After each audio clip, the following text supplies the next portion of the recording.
Baik anak-anakku sekalian, untuk pelajaran pada hari ini Pak Dharma akan isi kembali yang 2 minggu lalu Pak Dharma pernah masuk di kelas 7 ABC. Saat ini Pak Dharma akan masuk lagi dengan materi yang baru, ya, yang terkait dengan aljabar. Oke, boleh diaktifkan dulu kameranya, Nak. Pak Dharma mau ambil gambarnya. Oke, baik, anak-anak sekalian, kita bisa mulai pelajaran ini. Sebelum kita lanjutkan, anak sekalian, mari kita berdoa, tundukkan kepala sejenak, semoga kita semua sehat walafiat. Berdoa dimulai. Oke, selesai. Ya, tentang aljabar, anak-anak sekalian, tentu hal yang mungkin anak-anak pernah mendengar. Ada istilah aljabar, ada istilah geometri, ada istilah nah, tujuan pembelajaran pada siang hari ini, kita akan melaksanakan pembelajaran dengan model discovery learning. Terus anak-anak sekalian diharapkan dapat mengidentifikasi unsur-unsur bentuk aljabar dan merumuskan permasalahan nyata dalam bentuk aljabar dengan tepat. Jadi ada 2 materi pada kesempatan ini. Ini ada yang disebut dengan bentuk aljabar. Kemudian yang kedua, nanti kita pelajari ada unsur-unsur bentuk aljabar. Materi kita hari ini yaitu tentang aljabar.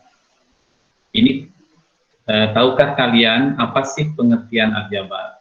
Menurut Wikipedia, aljabar ini berasal dari bahasa Arab aljabar, yang artinya hubungan atau penyelesaian. Ini pengertian dasarnya, ya. Jadi aljabar merupakan cabang ilmu matematika yang mempelajari hubungan dan penyelesaian suatu masalah dengan menggunakan huruf-huruf tertentu. Jadi di kata kuncinya ada di sini, menggunakan huruf-huruf tertentu. Nah, ini ilustrasi dari kita mau membuat atau menemukan bentuk aljabarnya. Misalnya begini, suatu ketika terjadi percakapan antara Pak Jaya dan Bu Lisa. Mereka berdua baru saja membeli kalkulator di suatu toko alat kantor. Jadi, kalau kita membayangkan anak-anak sekalian, ketika anak-anak sekalian berbelanja, ya mungkin ada dialog seperti ini, ya. Nah, dari dialog ini anak-anak sekalian, dari percakapan di atas, terlihat bahwa 2 orang menyatakan banyak kalkulator dengan satuan yang berbeda. Ibu Lisa ini membeli 2 kardus dan 4 kalkulator. Sedangkan Pak Jaya langsung membeli kelihatan 3 kalkulator. Nah, ini dinyatakan oleh 2 orang dengan jumlah kalkulator yang berbeda, baik itu Ibu Lisa maupun Pak Jaya. Jadi percakapan tadi tentang pembelian kalkulator, ya, kalkulator antara Ibu Lisa dan Pak Jaya, ini bisa kita buat dalam sebuah bentuk, namanya bentuk aljabar. Tadi Ibu Lisa mengatakan beli 2 kardus dan 4 kalkulator.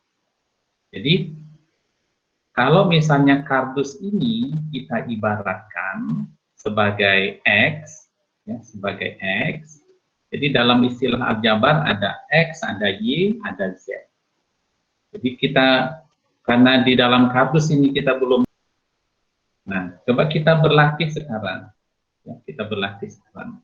Bagaimana kita merumuskan kalau dari sebuah kalimat ini, ya, dalam bentuk aljabar seperti contoh tadi. Nah, jadi di sini anak-anak sekalian dalam sebuah cerita ini diharapkan anak-anak bisa mengidentifikasi dulu, ya, mana yang akan kita tuangkan, tulis dalam bentuk aljabar. Suatu ketika Pak Ferry membeli 2 karung beras. Ini ada 2 karung. Nah, nanti karung ini kita bisa ibaratkan atau bisa gantikan dengan X. Jadi kita bisa menulis bentuk aljabarnya, ya. Bentuk aljabarnya adalah 2X, ya, 2X. Lalu dia membeli lagi 3 kg ditambah 3. Nah, inilah yang disebut dengan bentuk aljabar. Ya, bisa dipahami ya? Bisa, Pak. Ya, jadi mudah ya, mudah ini jadi 2 karung. Oke, kita lanjut sekarang ya. Nah, dari bentuk-bentuk aljabar ini, kita coba mengidentifikasi unsur-unsur dari bentuk aljabar.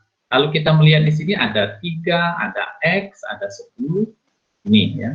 Ada yang disebut dengan variabel, ada yang disebut dengan koefisien, ada yang disebut dengan suku, ada yang disebut dengan konstanta.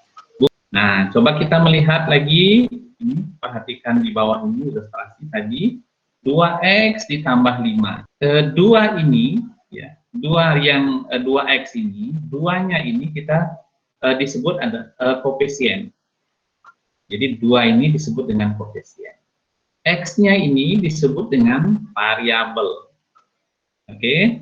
Kemudian 5 ini disebut dengan konstanta. Konstante. Jangan konstante, konstanta.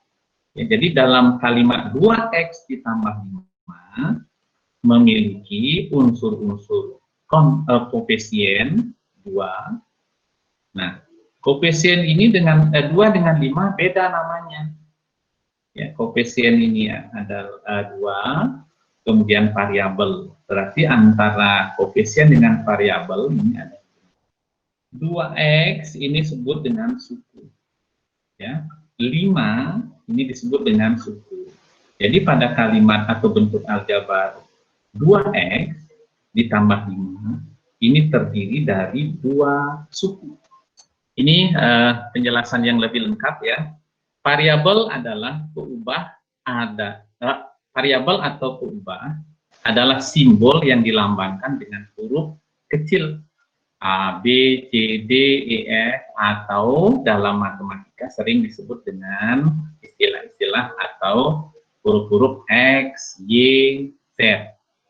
Suatu bilangan yang belum diketahui nilainya. Yang kedua, koefisien adalah bilangan yang memiliki variabel atau peubah. Kemudian konstanta adalah suatu bilangan yang tidak memuat variabel. Tidak ada variabelnya, konstan.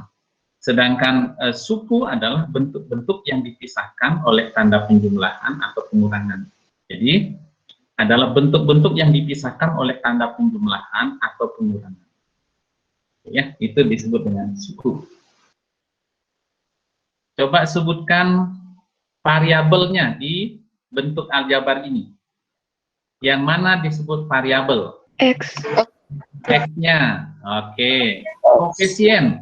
4. 4. Ini sudah ada di sini ya. Pak Dharma akan menyampaikan contoh soal yang kalian bisa kerjakan.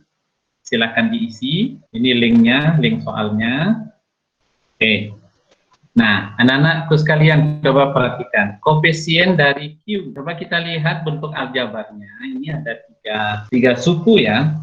3P, 2PQ, PQ dan atau PQ dan Q. Nah, pertanyaannya berapa koefisien? Tadi kan bilangan yang dimiliki oleh variabel.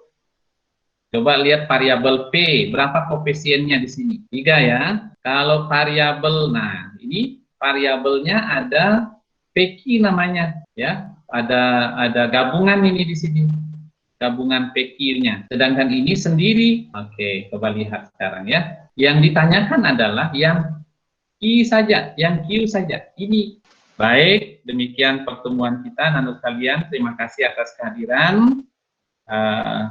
Selamat beristirahat, besok hari Sabtu dan Minggu. Terima kasih anak-anakku sekalian, selamat sore. Anak boleh keluar dari room. Terima kasih, Pak. Terima kasih. Terima kasih anak-anak atas perhatiannya. Terima kasih, Pak.